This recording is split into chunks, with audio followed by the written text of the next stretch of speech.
Aujourd'hui, on va s'intéresser à un outil qui, croyez-moi, n'est pas du tout réservé aux scientifiques en blouse blanche. C'est une sorte de boussole pour l'esprit, un véritable guide pour mieux naviguer dans le monde un peu compliqué qui nous entoure. Franchement, c'est la grande question, non?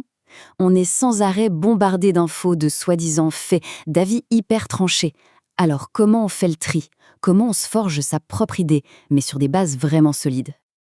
Eh bien, heureusement, il y a une méthode pour ça. Une approche super rigoureuse qui a été testée et améliorée pendant des siècles et qui est faite pour ça, pour séparer le bon grain de l'ivraie.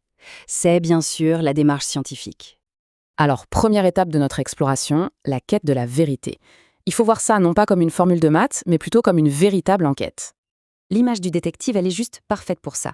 Face à une énigme, un bon détective ne se fie pas juste à son instinct. Non, il suit une méthode, il a des outils pour récolter des preuves, et c'est comme ça qu'il résout le mystère. Eh bien, la démarche scientifique, c'est exactement la même chose. Ok, maintenant, entrons dans le vif du sujet, le cœur de la méthode. Concrètement, qu'est-ce qu'il a dans la boîte à outils de notre détective? Tout repose sur une séquence logique et super efficace. Au début, il y a toujours une observation, un petit quelque chose qui cloche, un indice qui attire l'œil. À partir de là, notre détective va formuler une hypothèse. C'est sa piste principale, son explication possible. Mais bien sûr, une piste, ça ne vaut rien si on ne la vérifie pas. Et c'est là qu'intervient l'expérimentation, le moment où on teste si la théorie tient la route. D'ailleurs, arrêtons-nous une seconde sur ce mot hypothèse, parce qu'il est absolument crucial. Ce n'est pas juste une question en l'air ou une supposition vague, non, c'est une affirmation, une sorte de réponse anticipée qu'on va ensuite chercher à confirmer ou à infirmer.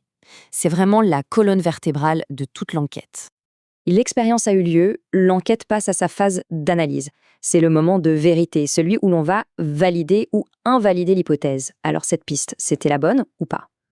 Et là encore, on est hyper méthodique. D'abord, on rassemble les résultats, on décrit les faits, rien que les faits, de manière totalement neutre. Ensuite, seulement vient l'interprétation.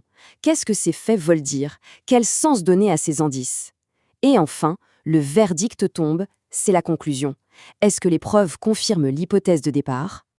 Et c'est là que la méthode est géniale. Parce que la piste soit bonne ou mauvaise, l'enquête avance toujours. Si l'hypothèse est validée, super, ça devient une base solide pour aller encore plus loin. Mais si elle est invalidée, ce n'est pas du tout un échec. C'est une info en or qui nous oblige à revoir notre copie, à trouver une meilleure piste. Ce schéma l'illustre à merveille. La science, ce n'est pas une autoroute toute droite qui mène à la vérité. C'est bien plus une boucle, un cycle qui ne s'arrête jamais. On observe, on teste, on apprend et on recommence. Chaque conclusion, même celle qui dit « non, ce n'est pas ça », ouvre la porte à de nouvelles questions. Et ça, c'est peut-être le point le plus important à retenir. Un résultat négatif, ce n'est pas une erreur. Savoir ce qui ne marche pas, c'est tout aussi précieux que de savoir ce qui marche. C'est justement en éliminant les mauvaises pistes que notre détective se rapproche petit à petit de la vérité. Mais attention, pour qu'une enquête soit fiable, pour que les preuves soient crédibles, il faut des garanties, des sortes de verrous de sécurité pour être sûr qu'on n'est pas en train de se tromper soi-même. Ce sont les garde-fous de l'expérience. Ces fameux garde-fous, on les appelle les témoins ou les contrôles, et leur rôle est fondamental. Ils sont là pour vérifier que les résultats qu'on obtient sont bien dus à ce qu'on teste, et pas à un autre facteur ou à un problème dans la manip. Sans témoins, les preuves ne valent rien. Regardez cet exemple tout simple avec la photosynthèse. Le témoin positif, celui avec la lumière, il nous montre que oui, dans les bonnes conditions, l'expérience marche, la plante produit de l'oxygène. De l'autre côté, le témoin négatif, celui sans lumière, il confirme que si on enlève la cause qu'on teste, ici la lumière, eh bien il n'y a pas d'effet.